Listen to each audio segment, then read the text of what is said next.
Hi అండి, నేను మీ ప్రియాని. ఈరోజు రెసిపీ షీర్ కుర్మా. రంజాన్ సీజన్లోనే కాదు, మనకి ఎప్పుడు కావాలంటే అప్పుడు చేసుకోవచ్చు. పంచదార లేకుండా ఖజూర్ కాయలతో చేసేరు అంటే చాలా బాగుంటుంది. దీనికోసం షీర్ కుర్మా సేమియా తీసుకోవాలి. స్వీట్నెస్ కోసం ఖజూరాలు, కొన్ని డ్రై ఫ్రూట్స్ తీసుకోవాలి. ఇవన్నీ ఇలా కట్ చేసుకుని స్టవ్ మీద పాలు ఉంచుకుని ఒక 3-4 పొంగులు వచ్చేంత వరకు మరగనివ్వాలి. ఒక గిన్నెలో కాస్త నెయ్యి పోసుకుని కట్ చేసుకున్న డ్రై ఫ్రూట్స్ అన్ని యాడ్ చేసి గోల్డెన్ కలర్ వచ్చేంత వరకు ఫ్రై చేసుకుని వీటిని తీసి పక్కన ఉంచుకోవాలి.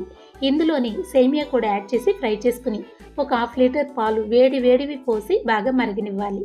తర్వాత కట్ చేసుకున్న ఖర్జూరం యాడ్ చేసి బాగా కలుపుకోవాలి. చివరిగా 2-3 ఇలాచీ యాడ్ చేసుకుని ఫ్రై చేసుకున్న డ్రై ఫ్రూట్స్ కూడా యాడ్ చేసుకుని బాగా కలుపుకుని స్టవ్ ఆఫ్ చేసిన తర్వాత కాస్త బెల్లం యాడ్ చేసుకున్నారు అంటే ఈ షీర్ కుర్మా టేస్ట్ చాలా బాగుంటుంది. ఇంకా వివరంగా కావాలి అంటే ఈ షార్ట్ వీడియో కింద ఫుల్ వీడియో లింక్ ఉంటుంది, ఒక్కసారి చెక్ చేయండి. Thank you.